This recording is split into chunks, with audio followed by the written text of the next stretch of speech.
السلام علیکم ورحمۃ اللہ وبرکاتہ۔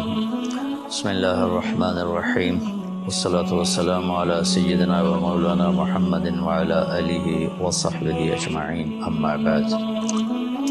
شعبان کا مہینہ چل رہا ہے اور رمضان کی آمد ہے۔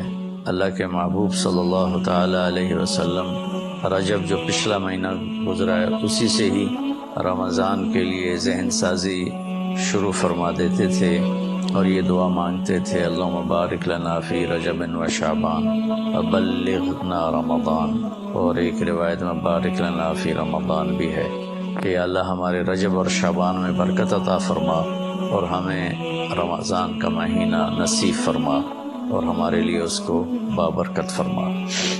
اور شعبان میں آپ کثرت سے روزے رکھتے تھے اور اس میں 15 شعبان کے بارے میں اس کے فضائل موجود ہیں احادیث پاک میں، اور فیہا یفرق کل امر حکیم امرا من عندنا انا کنا مرسلین، سورہ دخان کی یہ آیت ہے شروع کی، حامیم الکتاب المبین انا انزلناہ فی لیلۃ مبارکۃ۔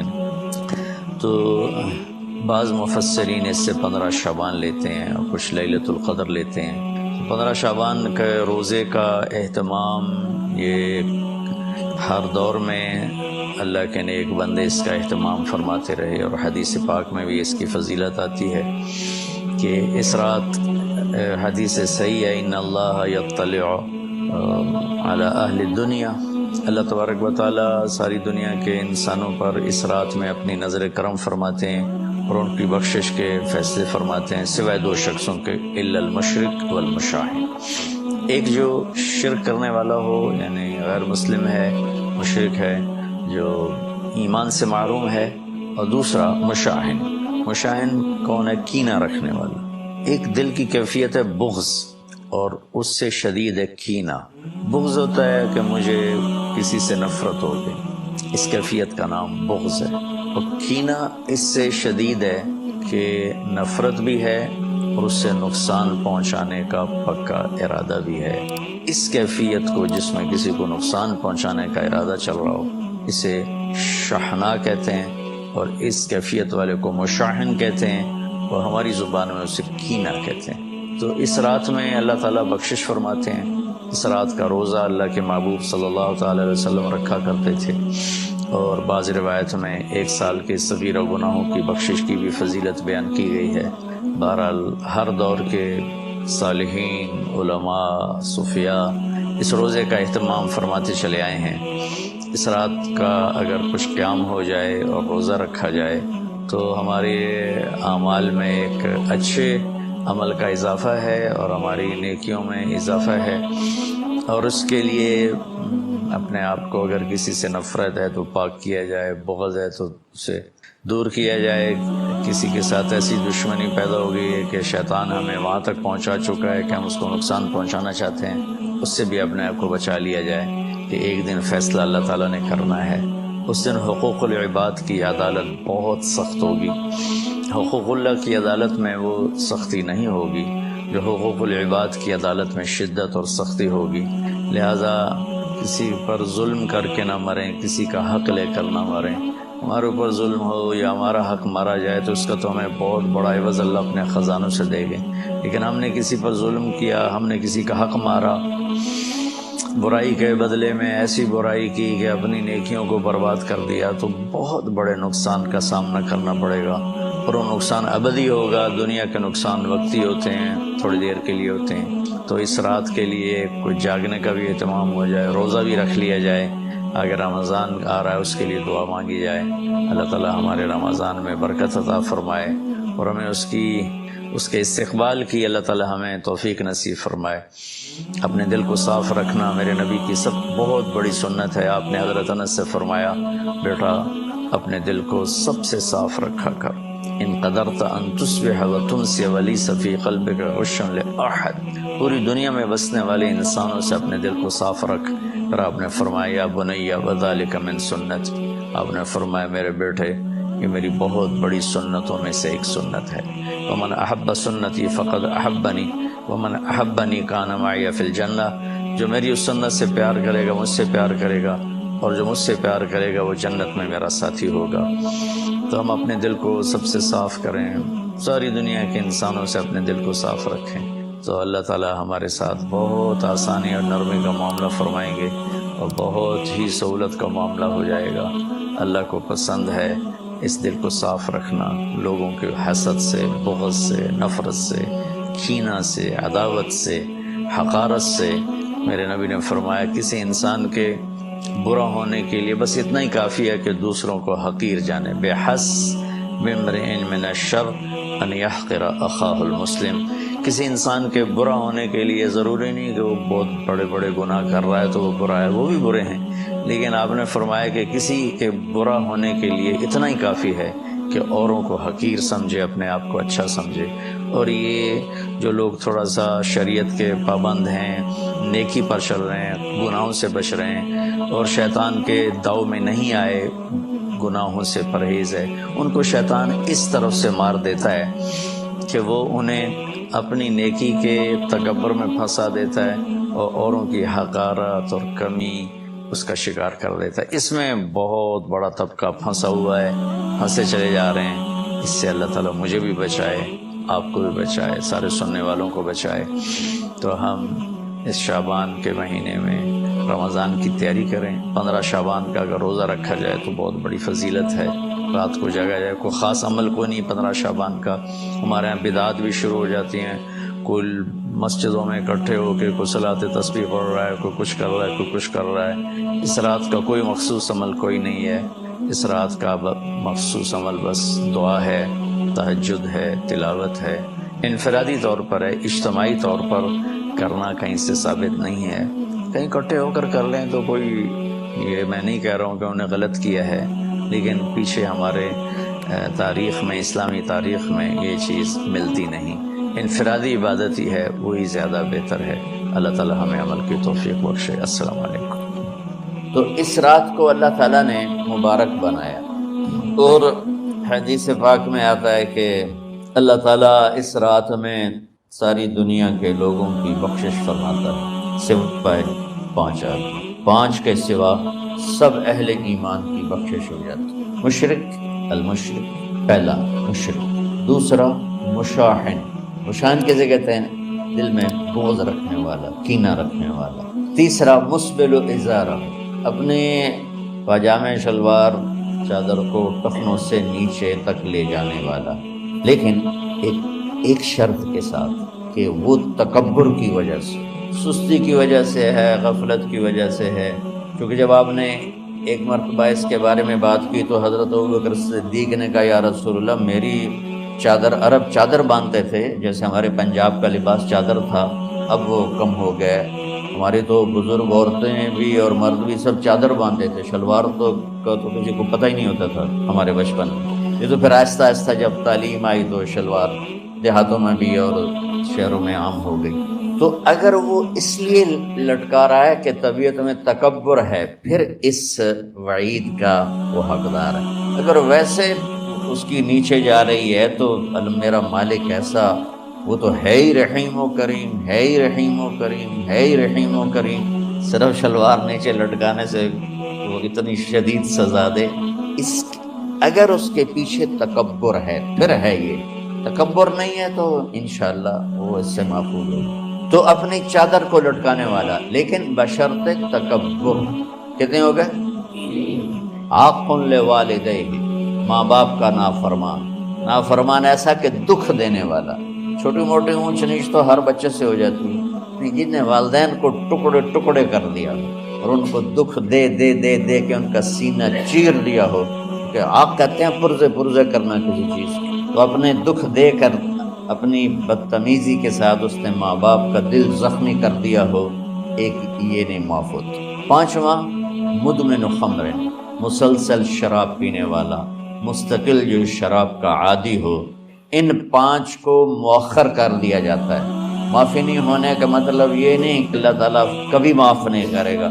معافی نہ ہونے کا مطلب یہ ہے کہ یہ 5 ایسے گناہ ہیں کہ اس کی وجہ سے بخشش رک جاتی ہے۔ اگر وہ شرک سے نکل آئے، وہ کینہ سے نکل آئے، وہ تکبر سے نکل آئے، وہ والدین کی نافرمانی سے نکل آئے، شراب چھوڑ دے، تو ان کی بھی بخشش ہو جائے گی۔ جب کوئی توبہ کرے گا فوراً بخشش ہو جائے گی۔ نہ 15 شعبان کی ضرورت ہے، نہ لیلۃ القدر کی ضرورت ہے، نہ بیت اللہ جانے کے ساتھ توبہ کی شرط ہے۔ جہاں بھی وہ بیٹھ کے توبہ کرے گا، جس لمحے میں کرے گا، اسی وقت اس کی توبہ قبول ہوگی اور اللہ اس کے پچھلے سارے گناہوں کو معاف فرما دے۔ دن کا روزہ، رات کا قیام، زیادہ سے زیادہ قیام سے مراد نوافل ہیں، کوئی گھر میں پڑھ لے، کوئی مسجد میں پڑھ لے۔ نوافل، نفلی عبادات گھر میں ہی افضل ہوتی ہیں۔ میرے نبی سنتیں ہمیشہ گھر سے پڑھ کے آتے تھے، تہجد اپنے گھر میں پڑھتے تھے، مسجد میں نہیں پڑھتے تھے، سوائے اعتکاف کے آپ اپنے نوافل سنتیں سب گھر میں پڑھتے تھے، اور مسجد میں صرف فرض آ کے ادا فرماتے تھے، اور اس کے بعد بیٹھنا ہوتا تھا تو بیٹھ جاتے تھے، اٹھنا ہوتا تھا تو اٹھ جاتے تھے۔ تو اعتدال اللہ کو ہر چیز میں پسند ہے۔ دنیا جو مختصر ہے اس میں کیسے پسند نہیں ہوگی؟ آخرت جیسے معاملے میں بھی اللہ ہم سے کہہ رہا ہے اعتدال، امتن وسطا۔ ایسے عیسائیوں کی طرح ترک دنیا بھی نہ کرو، یہودیوں کی طرح دنیا کے پیچھے نہ پڑ جاؤ، رزق کے حلال بھی کماؤ، اپنے بچوں کو بھی دیکھو، اپنے فرائض کو بھی دیکھو جو دنیاوی ہیں، اور اللہ سے بھی اپنا معاملہ ٹھیک کرو اور درست کرو۔ بعد کے زمانے میں صحابہ کے بعد سے ہی ایک انتہا پسندی امت میں آئی، ساری رات جاگنا۔ فلاں بزرگ تھے، وہ رسے سے اپنے بالوں کو باندھ لیتے تھے کہ نماز پڑھتے پڑھتے جب نیند آئے اور جھٹکا لگے تو رسے سے بندھے ہوئے بالوں سے اس جھٹکے سے تکلیف ہو اور ان کی آنکھ کھل جائے اور پھر نفلوں میں شروع ہوئی۔ ایک فلاں بزرگ تھے، وہ اپنے آنکھوں میں نمک کا سرما لگاتے تھے تاکہ آنکھیں جل جائیں، اس میں وہ جلن پیدا ہو جائے اور نیند اڑ جائے۔ یہ ایسے واقعات بھرے پڑے ہیں۔ فلاں بزرگ تھے، انہوں نے 30 سال عشاء کے وضو سے فجر کی نماز ادا کی۔ یہ اپنی جگہ پہ بزرگی ہے، لیکن یہ دین ہم پیش نہیں کر سکتے۔ فلاں بزرگ تھے، وہ 30 سال سے ستو کھا رہے تھے کہ روٹی کھانے اور ستو کھانے میں 70 دفعہ سبحان اللہ کا فرق پڑ جاتا ہے۔ تو روٹی کھائیں تو 70 دفعہ سبحان اللہ کم کہہ سکتے ہیں، اور ستو کھائیں تو 70 دفعہ سبحان اللہ زیادہ کہہ سکتے ہیں۔ تو لہٰذا انہوں نے کہا مجھے تو 30 سال ہو گئے، میں تو ستو کھا رہا ہوں، میں تو روٹی نہیں کھا رہا۔ یہ دین نہیں ہے، یعنی یہ وہ دین نہیں جو ہم انسانیت کو پیش کر سکتے، یہ تو لوگوں کو دوڑانے والی بات۔ اور ایک آدمی ایک بزرگ سے ملنے گیا تو وہ نوافل پڑھ رہے تھے، وہ زور سے عصر تک نفل پڑھتے رہے، وہ ان کے انتظار میں بیٹھا رہا۔ پھر عصر سے مغرب تک وہ مراقبہ کرتے رہے، وہ انتظار میں بیٹھا رہا۔ پھر مغرب سے عشاء تک وہ نفل پڑھتے رہے، وہ بیچارہ انتظار کرتا رہا۔ پھر عشاء کے بعد پھر نفل شروع کیے تو تہجد تک نفل پڑھتے گئے اور وہ بیچارہ پیچھے بیٹھا ہوا۔ تو تہجد کے آخر میں ان کی ایک مصلی پہ بیٹھے بیٹھے ایسے اونگ آ گئی، تو یوں جھٹکا لگا تو کہا یا اللہ میں اس آنکھ سے پناہ مانگتا ہوں جو سونے سے اس کا دل ہی نہیں بھرتا۔ اور پھر اس کے بعد فجر کی نماز پڑھ کے اشراق تک بیٹھے رہے، پھر اشراق پڑھے، اخیر وہ بیچارہ اٹھی کے واپس آ گیا، لگتا ہے نام تھا ویلی کوئی نہیں۔ تو وہ اس نے کسی سے پوچھا کہ یہ بزرگ کب سے یہ کر رہے ہیں؟ کہ پچھلے 30 سال سے کر رہے ہیں۔ یہ رہبانیت کی شکل ہے، یہ وہ دین نہیں جو ہم لوگوں کو پیش کریں گے تو وہ کہیں گے واہ واہ واہ واہ کیا دین ہے بھائی، قبول کرو۔ یہ ایک قسم کا غلو آیا۔ میں ایک حدیث سناتا ہوں، بخاری شریف میں بھی ہے، مجھے اب ہر شے بھول گئی، لیکن وہ ہے نہی الغلو، اس طرح کر کے آپ لوگ زیادہ جانتے ہوں گے جو پڑھ رہے ہیں کہ غلو سے نہیں۔ حدیث آپ کو سب کو یاد ہوگی کہ 3 صحابہ آئے اللہ کے نبی کے گھر اور پوچھا کہ اللہ کے نبی رات کیسے گزارتے ہیں؟ تو گھر والوں نے کہا سوتے بھی ہیں، جاگتے بھی ہیں، کھاتے بھی ہیں۔ تو وہ تینوں آپس میں کہنے لگے وہ تو نبی ہیں، سوئیں بھی تو کوئی بات نہیں، اور شادی ہے کوئی بات نہیں، ہم تو نبی نہیں، ہمیں تو کچھ کرنا چاہیے۔ ایک نے کہا کہ میں ساری زندگی روزہ نہیں چھوڑوں گا، ایک نے کہا کہ میں ساری زندگی سوؤں گا نہیں، ایک نے کہا میں ساری زندگی شادی نہیں کروں گا۔ تو دیکھنے میں تو واہ واہ کیا بڑی بزرگی ہے بھائی، بڑے بزرگ ہیں۔ ہمارے نبی کو پتہ چلا، آپ نے تینوں کو بلا لی، کہ تم مجھ سے زیادہ اللہ سے ڈرنے والے ہو، میں تم سے انا اتقاکم، یا اخشاکم الفاظ آپ لوگوں کو زیادہ یاد ہوں گے، لیکن مفہوم میں صحیح پیش کر رہا ہوں۔ آپ نے کہا میں تم سے زیادہ اللہ کو جانتا ہوں، تم سے زیادہ اللہ سے ڈرتا ہوں، میں سوتا بھی ہوں، میں کھاتا بھی ہوں، میں روزے بھی رکھتا ہوں، میں چھوڑ بھی دیتا ہوں، میری بیویاں بھی ہیں، میں اپنی بیویوں کے پاس بھی جاتا ہوں۔ تم دین میں غلو سے بچو، پہلے امتوں کو ہلاک کر دیا دین میں غلو۔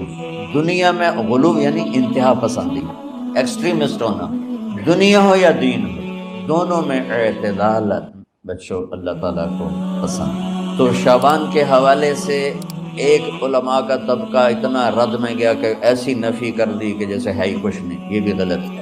ایک طبقہ وہ ہے جو پتہ نہیں کیا کچھ کرتا ہے شب برات کے نام پر، وہ بھی غلط۔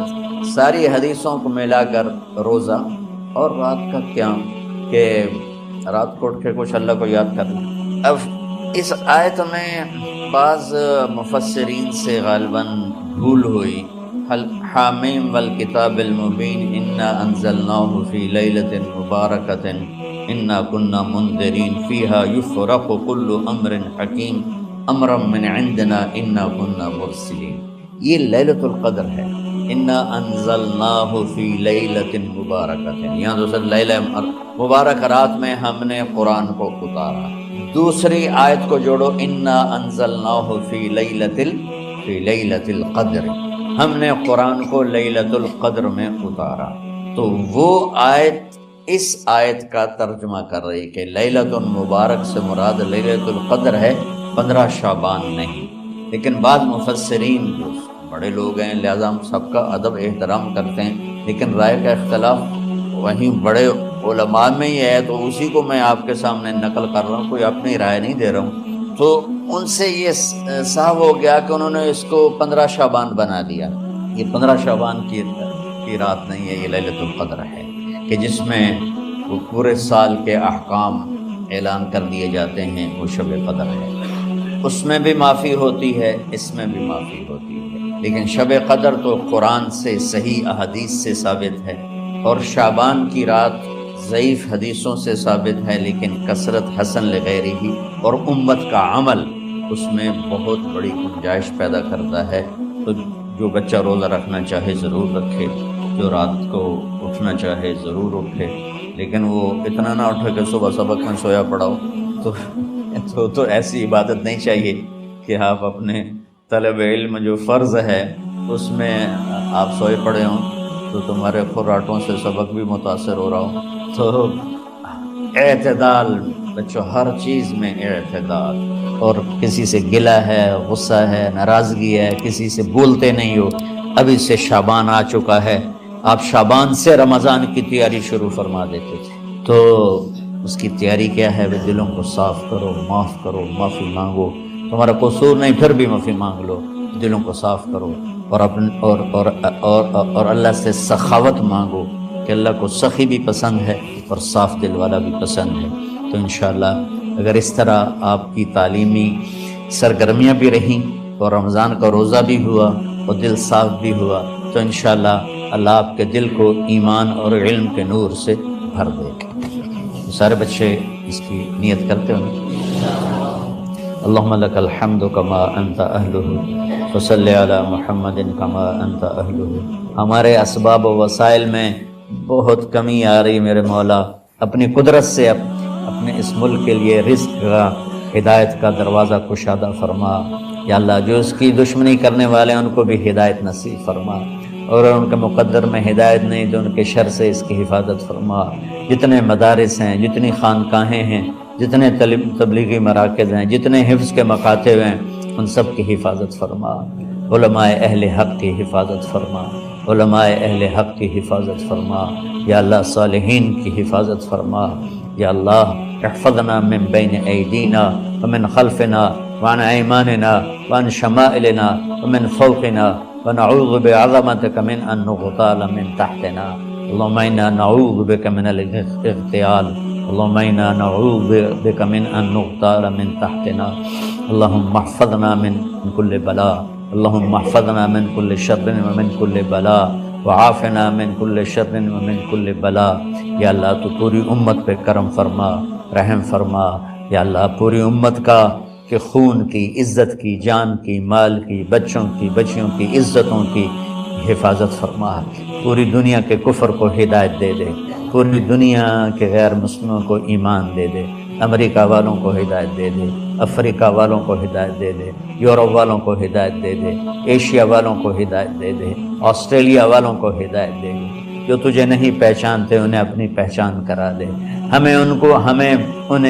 ہمیں تو ذریعہ بنا لے ان تک اپنا پیغام پہنچانے کا اور تیرا تعارف کروانے کا، تو ہماری زندگی اس کے لیے قبول فرما لے، ان بچوں کو قبول فرما لے، انہیں ہدایت کے چراغ بنا، ہدایت کے سورج بنا، ان کو، ان کے والدین کو دنیا اور آخرت کی ہر خیر نصیب فرما، ان پڑھانے والوں کو، اس میں کام کرنے والوں کو، دنیا اور تمام شاخوں میں پڑھنے والے، پڑھانے والے، خدمت کرنے والے، کام کرنے والے، ان کے بچوں کی حفاظت فرما، ان کی دنیا بھی بھلی فرما، ان کی آخرت بھی بھلی فرما، اور یا اللہ امت کے جوڑنے کا مدرسۃ حسنین کو ذریعہ بنا دے، امت کو جوڑنے کا مدرسۃ الحسنین کو ذریعہ بنا دے، یا اللہ جو ایمان پہ تیری بارگاہ میں پہنچ گئے ان کے درجے بلند فرما، ان کی قبریں روشن فرما، ہم جو پیچھے آ رہے ہیں میں عافیت والی، صحت والی، سہولت والی زندگی دے اور ایمان والی موت عطا فرما، یا اللہ امراض والی موت سے بچا، ہسپتالوں والی موت سے بچا، اغتیال والی موت سے بچا، عافیت سلامتی والی ایمان کے ساتھ اپنی رضا کے ساتھ ہماری واپسی یا اللہ مقدر فرما، یا اللہ جو بیمار ہیں، جو بچے بیمار ہیں، جو اساتذہ بیمار ہیں، یا اللہ میں بھی تیرا حقیر فقیر بندہ بیماری میں چل رہا ہوں، ہم سب کو صحت شفا کامل نصیب فرما، صحت شفا کامل نصیب فرما، یا اللہ صحت شفا کامل نصیب فرما، یہ جو نکاح ہوا ہے ان میں بھی یا اللہ جان بین میں برکت نصیب فرما اور محبت نصیب فرما، یا اللہ ہم سب سے راضی ہو جا، توفنا مسلمین والحقنا بالصالحین غیر خزایا ولا مفتونین انک علی کل شیء قدیر، ربنا آتنا فی الدنیا حسنہ وفی الآخرۃ حسنہ وقنا عذاب النار، وصلی اللہ تعالی النبی الکریم، آمین برحمتک یا اللہ۔ جا رہی ہے، دماغ اس کو کیچ نہیں کر رہا، لیکن لاشعور بے ہوش نہیں ہوتا، شعور بے ہوش ہوتا ہے، وہ لاشعور میں پہنچتی ہے اور شعور کو بیدار کیے بغیر ان کی زبان کو چلاتی ہے۔ انہوں نے بے ہوشی میں کہا حدثنی ابو عاصم، یہ ایک واسطہ اوپر ہے، ابو زرع ان سب سے، بندار عن ابی عاصم، ضحاک عن ابی عاصم، تو انہوں نے فرمایا حدثنی ابو عاصم عن عبد الحمید ابن جعفر عن صالح ابن ابی غریب، یہاں باقی دو خاموش ہو گئے تھے، وہ آگے چلے، عن کثیر ابن مرۃ الحضرمی عن معاذ ابن جبل رضی اللہ عنہ قال قال رسول اللہ صلی اللہ علیہ وسلم من کان آخر کلامہ لا الہ الا اللہ دخل الجنہ او قال حرمہ اللہ علی النار، اور ساتھ ہی جان نکل گئی۔ کہ سند وہ آدھی پڑھ کے خاموش ہو گئے تھے، یہ آگے پڑھتے پڑھتے پڑھتے پڑھتے اللہ کے نبی تک پہنچ کے فرمایا کہ میرے نبی نے فرمایا کہ جس کا آخری کلام لا الہ الا اللہ ہوگا وہ جنت میں داخل ہوگا، یا اللہ اس پہ جہنم کو حرام کر دے۔ تو میرے عزیزو، اللہ کے واسطے تمام مکاتب فکر کے مسلمانوں سے اپنے دل کو بغض سے پاک کرو، کینہ سے پاک کرو، حسد سے پاک کرو، نفرت سے پاک، اختلاف کرو۔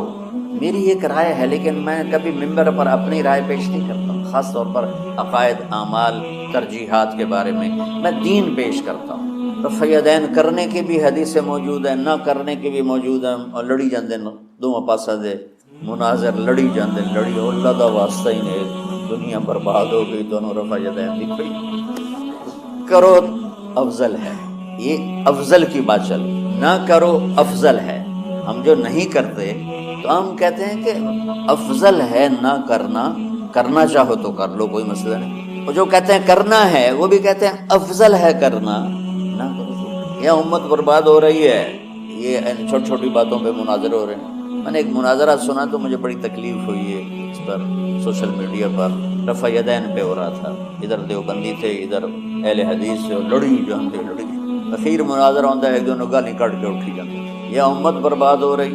ہمارے علاقے میں سنپال قوم ہے، راجپوتوں کی ایک شاخ ہے، تو اس میں ایک مار پلوان سنپال تھے، ان کا وزن ماشاءاللہ صرف 8 من تھا۔ تو وہ 2 نوکر ہمیشہ ان پر، وہ بہت بڑے ذمہ دار تھے، 20-25 مربع کے مالک تھے۔ میرے والد صاحب کے وہ جماعتی تھے، بچپن میں اسکول میں ہم جماعت تھے، تو ان کو 2 نوکر اٹھاتے تھے، 2 ہی بٹھاتے تھے، 2 ہی چلاتے تھے، اس کے بغیر وہ ہلتے ہی نہیں تھے۔ ہمارے بچپن میں ریچھ کتے کے مقابلے ہوتے تھے، یہ بہت بڑا یہ شغل ہوتا تھا، ریچھ اور کتوں کی لڑائی۔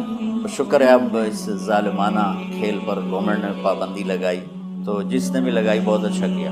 تو دیکھو مجھے کیا یاد آ، اتنی پرانی بات، اور مجھے ایک وہ ریچھ والا یاد آ گیا، ودھو دا ریچھ، ودھو والا ریچھ، وہ بہت بڑا ریچھ تھا، کھڑا ہوتا تھا تو پورے آدمی کے برابر اس کا قد ہوتا تھا، میری آنکھوں کے سامنے وہ کھڑا ہوتا۔ تو ریچھ 2 طرح لڑتے تھے، میں آنکھوں دیکھا بتا رہا ہوں۔ ایک وہ جیسے ودھو دا ریچھ جڑائی، وہ کھڑا ہو جاتا تھا اور آنے والے کتوں کو تھپڑ مارتا تھا، ٹھو کتا وہ گیا، ادھر ٹھو کتا وہ گیا۔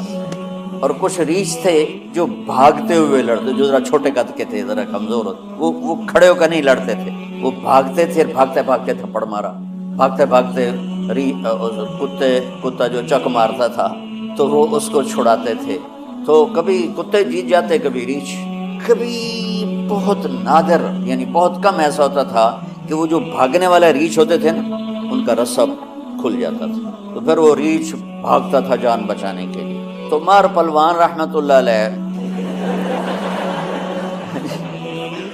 اس میں ہنسنے کی کیا بات، تم نے رحمت اللہ علیہ صرف بزرگوں کے لیے سمجھ لیا؟ بھائی ہر مسلمان زندہ کو بھی کہہ سکتے ہیں رحمت اللہ علیہ، مردہ کو بھی کہہ سکتے ہیں، یہ ہم نے عجب تقسیم کر دی ہے، بزرگوں کے لیے رحمت اللہ علیہ اور عام مسلمانوں کے لیے مرحوم۔ ارے بھائی تم کیوں بخل کرتے ہو؟ رحمت اللہ علیہ دعائی ہے، کسی کو بھی دی جا سکتی ہے، رضی اللہ عنہ بطور دعا ہر مسلمان کے لیے ہے، علیہ السلام بطور دعا ہر مسلمان کے لیے۔ لیکن یہاں وہ عجیب تقسیم ہو گئی ہے کہ بھائی رضی اللہ، ہاں بطور خبر کہ اللہ ان سے راضی ہو گیا، یہ صرف صحابہ کے لیے، کہ کلن وعد اللہ الحسنى، اللہ تعالیٰ نے تقسیم تو کی کہ میرے نبی تیرے صحابہ سارے ایک جیسے نہیں ہیں، لیکن میرا وعدہ ہے سب جنتی۔ تو اس لحاظ سے رضی اللہ عنہ، ابو بکر رضی اللہ عنہ بطور خبر صرف صحابہ کے لیے، بطور دعا میں اپنے باپ کے لیے بھی کہہ سکتا ہوں، اپنی ماں کے لیے بھی کہہ سکتا ہوں، اور ہر مسلمان کے لیے کہہ سکتا ہوں جو فوت ہو چکا ہے یا جو زندہ ہے، اس کو بھی کہہ سکتا ہوں رضی اللہ عنہ، اللہ تو اس سے راضی ہے، جب ہم اردو میں کہتے ہیں اللہ تم سے راضی، رضی اللہ عنک۔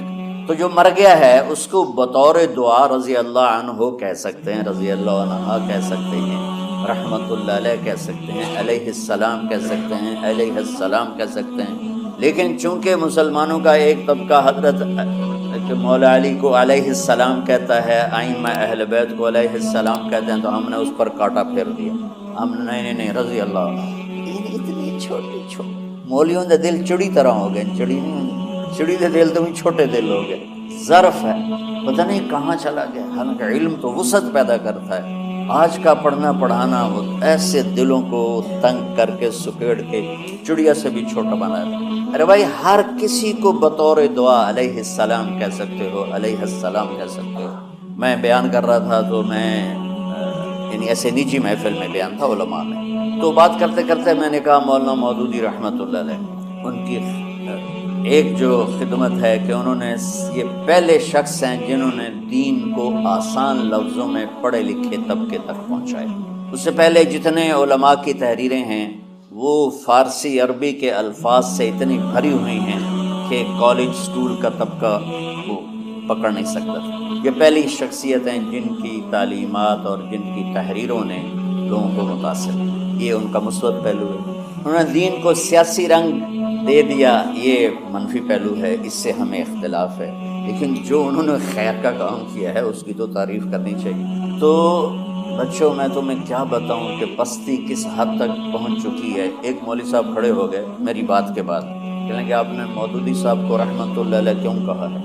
رحمت اللہ اللہ علیہ تو ناچنے والے کو بھی کہہ سکتے ہیں، شرابی کو بھی کہہ سکتے ہیں، طوائف کو بھی کہہ سکتے ہیں جو مر گئی رحمۃ اللہ علیہ رحمۃ اللہ علیہ. یہ تو دعا ہے کہ یار میرے بچے اتنا بغض تو نہ رکھو کہ کسی مسلمان کے لیے رحمۃ اللہ علیہ کہنا بھی جرم بن جائے. بس یہ اس سے میں جو میں کہنا چاہتا تھا اس کی یہ وضاحت دے رہا ہوں. مار پہلوان رحمۃ اللہ علیہ سے یہ بات چھڑی، وہ تشریف فرما تھے منجی کے بیٹھے ہوئے. بدقسمتی سے وہ ریچھ تھا بھاگ کے لڑنے والا. وہ بھاگتے بھاگتے کبھی ادھر بھاگ رہا کبھی ادھر بھاگ رہا، رسہ ٹوٹ گیا. رسہ جو ٹوٹا تو ریچھ سیدھا مار پلوان کی چارپائی کی طرف دوڑا. اب مار پلوان نے پہلے تو انج ویکھیا بھی اوئے ایک ہی بڑی یہ تو ریچھ آ رہا ہے. جس آدمی کو 2 نوکر اٹھاتے تھے بٹھاتے تھے اس نے نوکروں کو نہیں بلایا دیر ہو جائے گی، خود ہی جمپ لگایا اور پیچھے بھاگا. آگے سادات کا گھر تھا تو بالکل قریب، تو گھر میں بڑھ گیا اندر. تو اندر عورتوں نے کہا مار صاحب سیداں دا گھر ہے، سیداں دا گھر ہے، پردے والا گھر ہے. کہ مگر وہ ریچھ سر لیندا تو انہوں پردے دی پئی.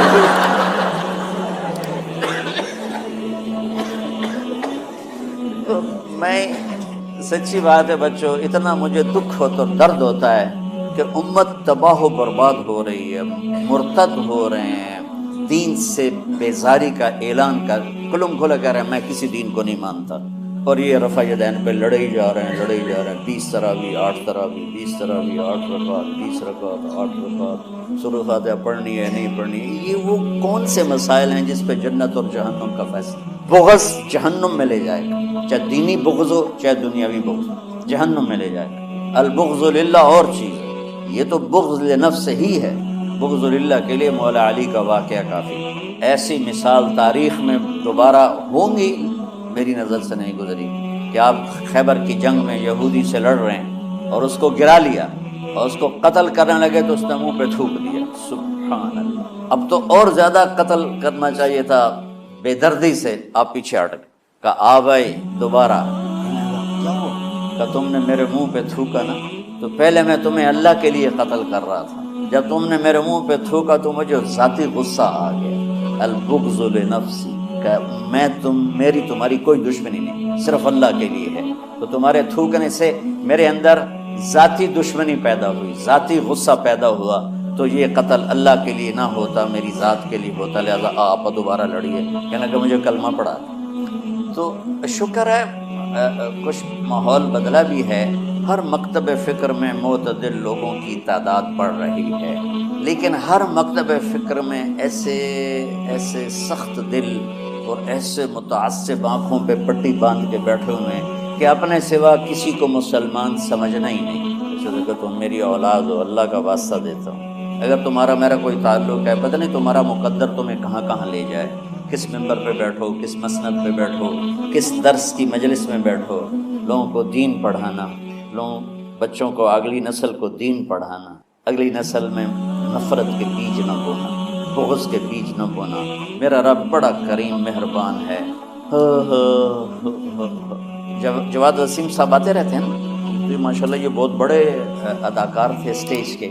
تو اسٹیج کی دنیا بڑی غافل دنیا ہے، ہر گناہ وہاں ہوتا ہے، ہر عیب وہاں ہوتا ہے. تو وہ ایک اپنے ساتھی کا بتا رہے تھے کہ جس کی ساری زندگی ہر عیب ہر گناہ میں انتہا پر، اور اسٹیج پہ ڈرامہ کرتے ہوئے ہارٹ اٹیک ہوا. یعنی کوئی گھر میں نہیں، کوئی مسجد میں نہیں، اسٹیج پر غفلت کی انتہا میں ہارٹ اٹیک ہوا. کم اٹھا کے پیچھے لے گئے تو انہوں نے زور زور سے کلمہ پڑھنا شروع کیا اور کلمہ پڑھتے پڑھتے انتقال. تو جس شخص کی ساری زندگی ایسے عیبوں میں گزری کہ میں منہ پہ لاتے ہوئے شرماتا ہوں، وہ مرتے ہوئے کلمہ پڑھ رہا ہے، تو میرے رب کو کیا چیز پسند ہے. یہ مولانا شاہ صاحب کے بھائی کا واقعہ، تو ابھی کا واقعہ. تو اللہ کے واسطے نہ جنت کے ٹھیکیدار بنو، نہ دوزخ کے داروغہ بنو بے چل واڑی جا سارے ہیں. یہ اللہ کا کام ہے، کس کو جنت میں ڈالنا ہے کس کو جہنم میں ڈالنا ہے. یغفر لمن یشاء ویعذب من یشاء. بس ایک اللہ نے کہا ہے کہ ان اللہ لا یغفر ان یشرک بہ. دیکھو میرے بندو، میں شرک معاف نہیں کروں گا. ویغفر ما دون ذلک لمن یشاء، باقی جس کو چاہوں معاف کر دوں. کیوں دورے کے بچے بیٹھے ہوئے ہیں، اب جانے والے ہیں چند دنوں، تو خاص طور پر ان کے لیے میں یہ پیغام دینا چاہتا ہوں کہ اللہ کے واسطے اگر اللہ تم سے دین کا کوئی کام لے تو دین پیش کرنا، مسلک پیش نہ کرنا، دین پیش کرنا۔ امت مسالک میں بٹی ہوئی ہے، مختلف ہر ایک کی ترجیحات ہیں، میں اپنی ترجیحات جو میں صحیح سمجھتا ہوں وہ میں آپ پہ لاگو نہ کروں۔ ایک مثال دے رہا ہوں کہ اس کی مثال کیا ہے کہ میں کہتا ہوں بچوں نماز پڑھو، یہ تو ہے دین۔ میں کہتا ہوں دیکھو بچوں ہاتھ یہاں باندھنے ہیں، یہاں نہیں باندھنے، یا میں کہتا ہوں دیکھو ہاتھ یہاں باندھنے ہیں، یہاں نہیں باندھنے، اور آمین اونچی کہنی ہے، آمین اونچی نہیں کہنی، رفع یدین نہیں کرنا، رفع یدین کرنا ہے۔ یہ مسلک کی تبلیغ ہے، دین کی نہیں۔ ہر طرف دونوں طرف صحیح احادیث موجود ہیں، میں نے اس کو لے لیا، مولوی سعید نے اس کو لے لیا، تو اس میں لڑائی کی کیا بات ہے؟ تو امت مختلف مکاتب فکر میں بٹی ہوئی ہے، اللہ تمہیں توفیق دے تو دین پیش کرنا، مسلک کی تبلیغ نہ کرنا، دین کی تبلیغ کرنا۔ ہاں اپنے مسلک کو بتاؤ درس گاہ میں، ہم نے اپنا مسلک پڑھا درس گاہ، لیکن آپ کو عجیب بات بتاؤں، میں نے 7 سال رائمنڈ میں پڑھا، میں اللہ کی قسم اٹھا کے کہتا ہوں 7 سال میں ایک دفعہ ہمارے استادوں نے کسی مسلمان فرقے کے خلاف ہمیں نفرت نہیں دلائی، ایک سبق بھی مجھے یاد نہیں کہ ہمارے استادوں میں سے کسی نے چڑھائی کی ہو اہل حدیث پر، بریلیوں پر، شیعوں پر، کبھی بھی۔ ہمیشہ میں امت امت امت امت، اللہ نے وہ ہمارے دل میں گاڑ دی وہ بات۔ آگے میں جو نسل تیار کرنا چاہتا ہوں ایسی تیار کرنا چاہتا ہوں، اعتدال والی امت۔ ہاں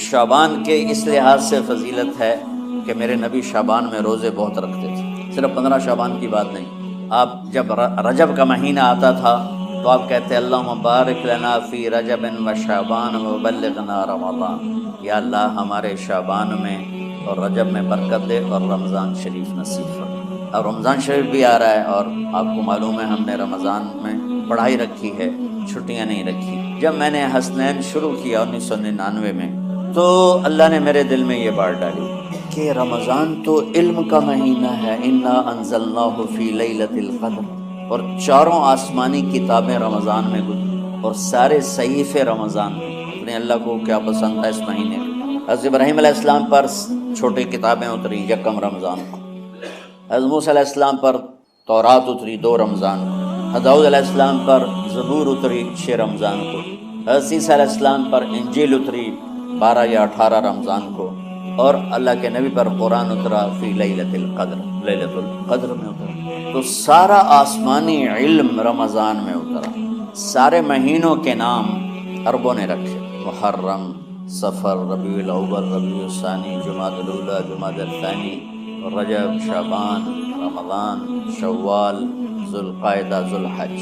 اس میں جو رمضان ہے یہ نام اللہ نے رکھا، باقی مہینوں کے نام تو رکھے عربوں نے، پھر ان کی زبان پہ اللہ لایا رمضان، چونکہ ابھی تو دنیا بھی نہیں بنی تھی اور اللہ نے قرآن کی تلاوت فرمائی تھی، تو اس قرآن میں تھا شہر رمضان الذی انزل فیہ القرآن، تو رمضان کا نام اللہ نے پہلے سے چن رکھا تھا، پھر ان سے رکھوا دیا۔ رمضان کہتے ہیں رمض یرمز، جل جانا، جل جانا۔ رمضان کو رمضان کیوں کہتے ہیں؟ کہ اس میں گناہ جل جاتے ہیں۔ مسلمان پہلا روزہ رکھتا ہے اور اس کے گناہ اللہ جلانا شروع کرتا ہے، اس کی بھوک پیاس کی آگ میں گناہوں کو ڈالتا ہے، جلاتا ہے۔ آخر 29 رمضان یا 30 رمضان آخری رات اللہ تعالیٰ اس کی پچھلے سال کے سارے گناہ معاف فرما دیتا ہے۔ تو اس کو اس سے تشبیہ دی گئی کہ جیسے جلنے سے چیز ختم ہو جاتی ہے، رمضان کے روزے کی بھوک اور پیاس کی تپش سے اللہ تعالیٰ پچھلے سال کے سارے گناہوں کو معاف فرما دے۔ تو مجھے خیال آیا اس وقت جب ابھی بالکل کزرع اخرج شطأہ تھا، ہمارے مدرسے کی مثال کزرع اخرج شطأہ، دعا کرو اللہ تعالیٰ فاستغلظ فاستوى علی سوقہ سے بنا دے۔ امید تو ہے کہ کچھ شکل اللہ نے بنا دی، اللہ اسے پوری دنیا میں پھیلا دے۔ میری تو تمنا ہے کہ ایک ایسی مثبت سوچ کے علماء کے اللہ میرے ذریعے سے تیار کروا دے جو امت کو جوڑنے والے ہوں، توڑنے والے ہوں۔ کتنا ظلم و ستم ہے کہ پیسے بھی لیتے ہیں اور امت کو توڑ کے چلے جاتے ہیں۔ میں نے ایک خطیب سے کہا تم یہ منفی تقریریں کیوں کرتے ہو، تم مثبت کیوں نہیں کرتے؟ تھوڑی چیزیں ہیں بتانے کے لیے لوگوں کو جس پر سارے مسائل، سچ بولو، کون سا مسئلہ کس کے خلاف کہے۔ محبت کرو. کس مسلک کے خلاف ہے یہ بات؟ ماں باپ کی خدمت کرو، رزق حلال کماؤ، شراب سے بچو، زنا سے بچو، جوئے سے بچو، سود سے بچو، رشوت سے بچو، جھوٹ سے بچو، ظلم سے بچو، ماں باپ کی نافرمانی سے بچو. یہ کتنی باتیں ہیں جو امت کو بتانے کی ضرورت ہے. کہنے لگا جی پھر پیسے نہیں لبدے، پیسے ہی اس گل دے لبدن کہ آج تسی فلانے دا توا لین بجاونا، اگر میں توا نہ لگاؤں تو میں تو نہ پیسے ہی نہیں دینا. تو یہ اس وقت اسٹیٹس ہے، تو کیا پیغام جائے. تو اللہ تعالیٰ آپ کو مثبت بنائے.